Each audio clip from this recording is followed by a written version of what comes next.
Classes में एक बार पुनः आपका स्वागत है। आज हम कक्षा 10 की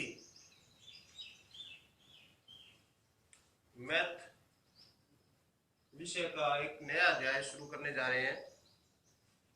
इसका नाम है सांख्यिकी। अध्याय नंबर 14 नई बुक में। सांख्यिकी क्या है? सांख्यिकी एक अलग से एक विज्ञान है, विज्ञान की एक शाखा है। सांख्यिकी वह विज्ञान है जिसमें आंकड़ों का संग्रह तथा वर्गीकरण किया जाता है और उसका विश्लेषण।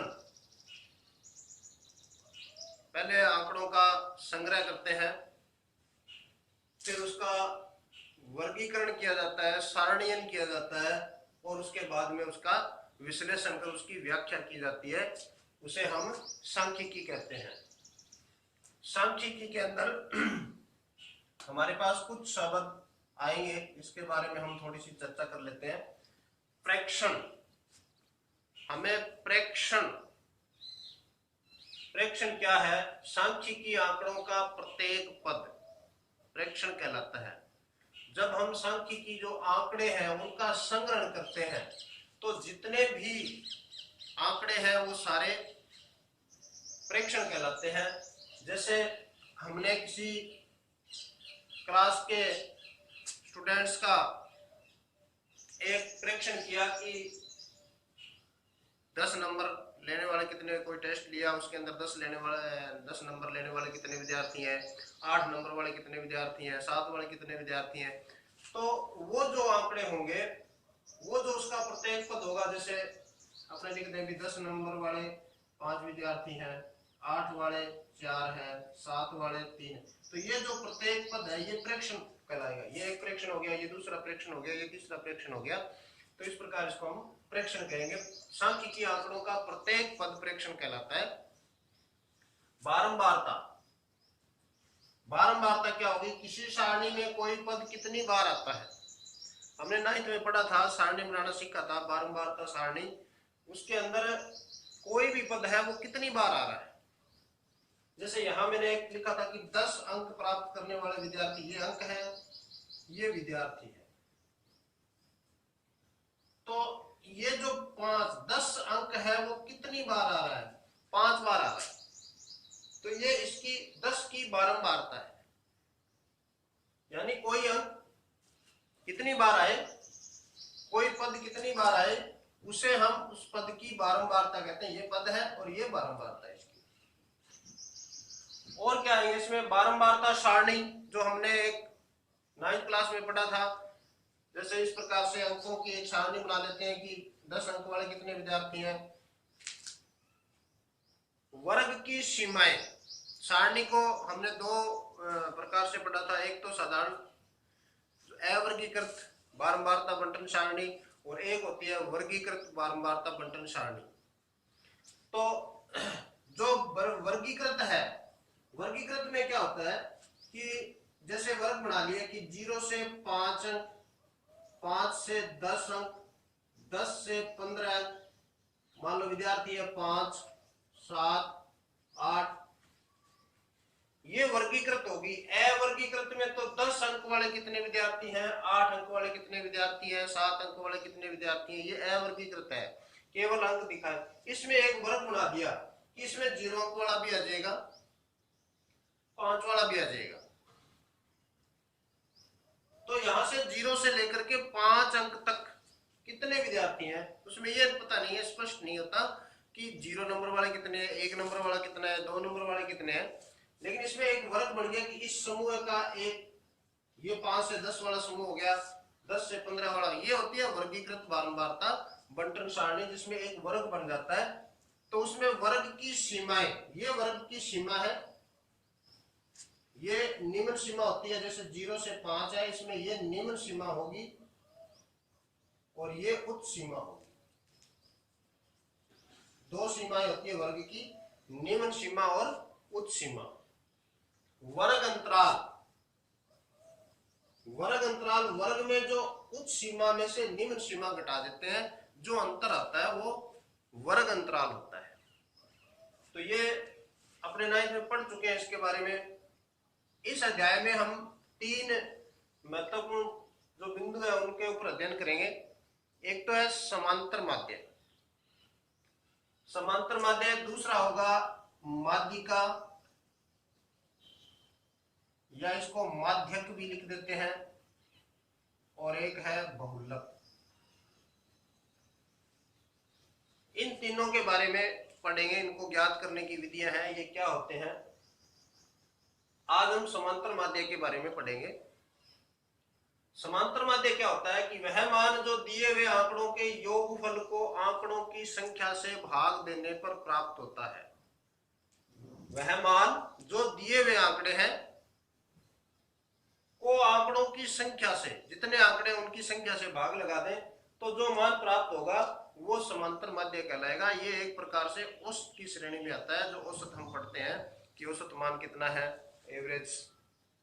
तो एक समांतर माध्य वह मान जो दिए हुए आंकड़ों के योगफल को आंकड़ों की संख्या से भाग देने पर प्राप्त होता है, वो समांतर माध्य कहलाता है। इसकी 3 विधियां हैं याद करने की। तीनों विधियों में पहली विधि प्रत्यक्ष विधि, जिसको आज हम सीखेंगे। समांतर माध्य ज्ञात करने की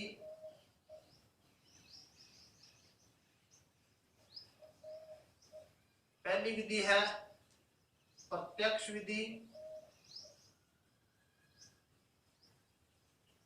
दूसरी है कल्पित माध्य की सहायता से।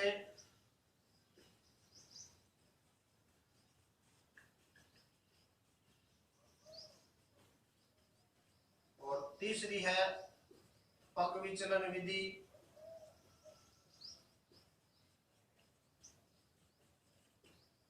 इन 3 विधियों से हम समांतर माध्य ज्ञात करना सीखेंगे। तो पहली विधि प्रत्यक्ष विधि, आज हम इसके बारे में पढ़ेंगे। प्रत्यक्ष विधि से समांतर माध्य कैसे ज्ञात किया जाता है। तो एक सवाल लेते हैं।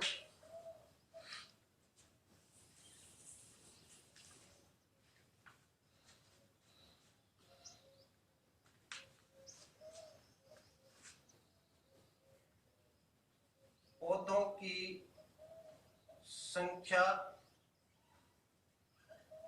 और घरों की संख्या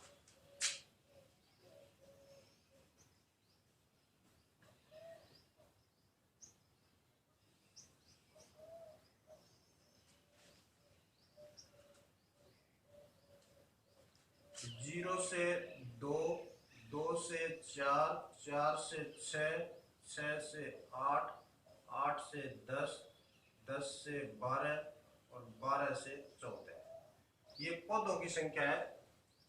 प्रश्न में क्या है कि एक सारणी है हमारे पास, आंकड़े हैं, आंकड़ों को सारणी में व्यक्त किया गया है।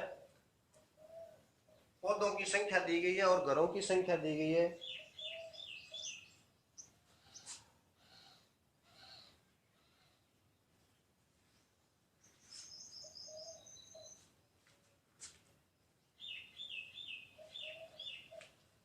इसका मतलब यह है कि 0 से 2, जिनके घर में 0 से 2 पौधे हैं वो एक घर है।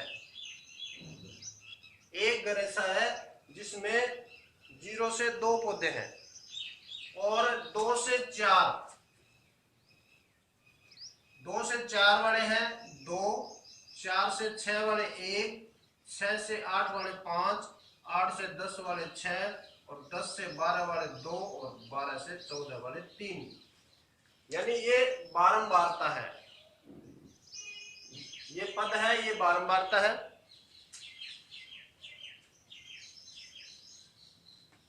जीरो से 2 वाले पौधों वाला एक ही घर है। 12 से 14 वाले 3 घर ऐसे हैं जिसमें 12 से 14 पौधे लगे हुए हैं। तो अब हमें इसका समांतर माध्य ज्ञात करना है। तो समांतर माध्य ज्ञात करने की हम प्रत्यक्ष विधि है वो पढ़ेंगे। इसके लिए सूत्र होता है हमारे पास समांतर माध्य बराबर, इसको x बार से लिखते हैं सिग्मा एफ एक्स बटा सिग्मा एफ, आई भी लगा देते हैं इसके साथ में। ये सूत्र है समांतर माध्य बराबर सिग्मा। सिग्मा क्या होता है? ये जो निशान है ये सिग्मा का निशान है, इसका मतलब होता है योग। एफ क्या है? एफ बारंबारता है, ये एफ है। एक्स क्या है? एक्स पद है।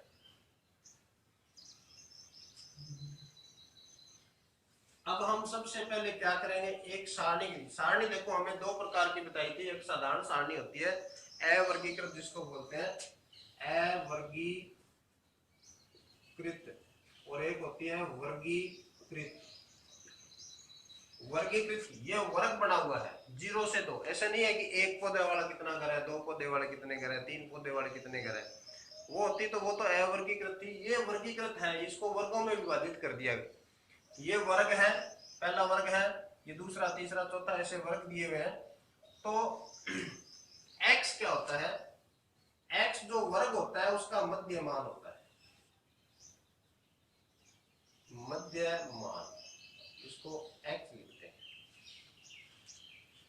मध्यमान कैसे ज्ञात करेंगे? सबसे पहले यदि वर्गीकृत बारंबारता बंटन सारणी है हमारे पास, वर्गीकृत है, तो हमें x ज्ञात करना है। नहीं, अवर्गीकृत में x ही दिया हुआ होता है, इसलिए उसको ज्ञात नहीं करते हैं। सबसे पहले x क्या होता है? मध्यमान। मध्यमान किसका होगा? वर्गों का। कैसे ज्ञात करेंगे? इन उच्च सीमा, ये हमने निम्न सीमा पढ़ी थी, ये उच्च सीमा, ये वर्ग की निम्न सीमा है, ये उच्च सीमा है। दोनों को जोड़ देंगे और 2 का भाग लगा देंगे। 0 और 2 2, 2 में 2 का भाग लगाया 1। फिर 2 नंबर वर्ग पे आएंगे, 2 और 4 6, 6 में 2 का भाग लगाया 3, 4 और 6 10, 10 में 2 का भाग लगाया 5, 6 8 14, 14 का हो जाएगा 7, और 18 का हो जाएगा 9, और ये हो जाएगा 11, और ये हो जाएगा 13। जो अंतर वर्ग अंतराल में है वही अंतर यहां आएगा। यहां देखो 2 का अंतर है, 2 का अंतर है, इनमें भी 1 3 5 7 2 का अंतर आएगा इसमें। तो ये आ गया हमारा मध्यमान। अब हमें सारणी में क्या करना है? सबसे पहले हमें सारणी को पूर्ण करेंगे, फिर उसके बाद में सूत्र में मान रखेंगे। अब देखो सूत्र में क्या चीज है, एफ एक्स और योग एफ और एक्स दोनों का गुणा। एफ एक्स का मतलब होता है एफ और एक्स का गुणा किया हुआ है। तो हमारे पास जो सारणी में एफ और एक्स है उसका हम भी गुणा कर देंगे, फिर उसका जोड़ कर देंगे। पहले सारणी पूर्ण कर लेते हैं, एफ एक्स। अब गुणा कैसे करेंगे? ये एफ है और ये एक्स है, इसका कुछ नहीं करना है हमें, ये केवल हमें एक्स ज्ञात करने के लिए उपयोग किया है। 1 का गुणा 1 से 1 लिखेंगे इसको सीध में,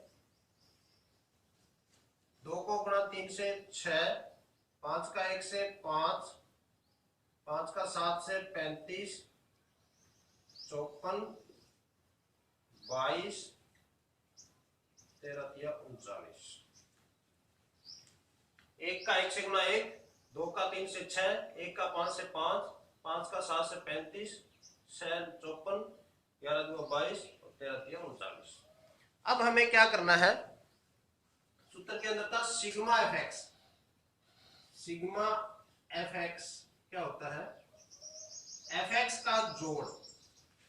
सिग्मा का मतलब बताया था कि जोड़ होता है, और किसका? जिसके आगे सिग्मा लगा हुआ है। सिग्मा एफ एक्स के आगे लगा हुआ था तो एफ एक्स का जोड़ कर देंगे। 6 7 7 और 10 17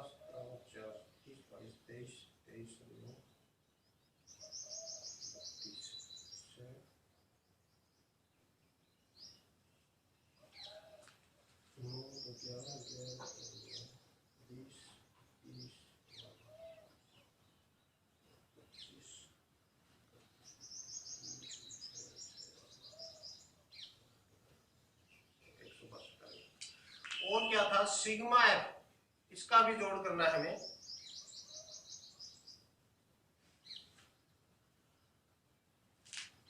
दो एक तीन एक चार पांच नौ, 9 6 15 16 17 17 और 3 20।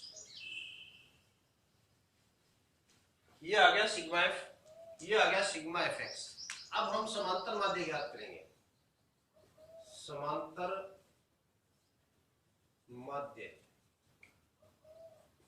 x बराबर सिग्मा एफ एक्स बटा सिग्मा एफ। यहां मान रख देंगे, सिग्मा एफ एक्स कितना है, 162 है, और सिग्मा एफ कितना है, 20 है। इसकी जगह 162 बट्टा में, बड़ा है तो बड़ा ही लिखेंगे, बट्टा में आ गया 20। यहां हमने सिग्मा एफ एक्स का मान यहाँ ज्ञात कर दिया सारणी से, और सिग्मा एफ का मान भी ज्ञात कर लिया। अब इस सूत्र के अंदर ये मान रख देंगे। अब इसमें भाग लगा देते हैं, 162 में 20 का भाग लगा देंगे, 8.1। तो ये आ गया समांतर मध्य 8 ये थी प्रत्यक्ष विधि से समांतर माध्य ज्ञात करना।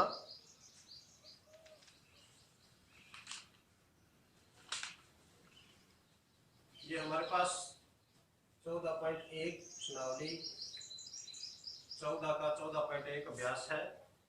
तो इसमें पहली विधि आज हमने कर ली है। इससे संबंधित जितने भी सवाल है आप हल कीजिए, कोई समस्या हो तो बताइए। एक बार पुनः इसको थोड़ा सा दोहरा देता हूँ, हमें क्या करना है। सबसे पहले हम सारणी देखेंगे, सारणी वर्गीकृत है या अवर्गीकृत है। वर्गीकृत है तो सबसे पहले मध्यमान ज्ञात करेंगे।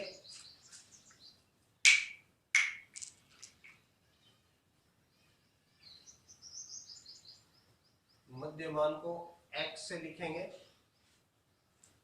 मध्यमान कैसे ज्ञात करेंगे, किसी वर्ग की उच्च सीमा और निम्न सीमा को जोड़ देंगे, 2 का भाग लगा देंगे, उसके सामने उसका मान आ जाएगा।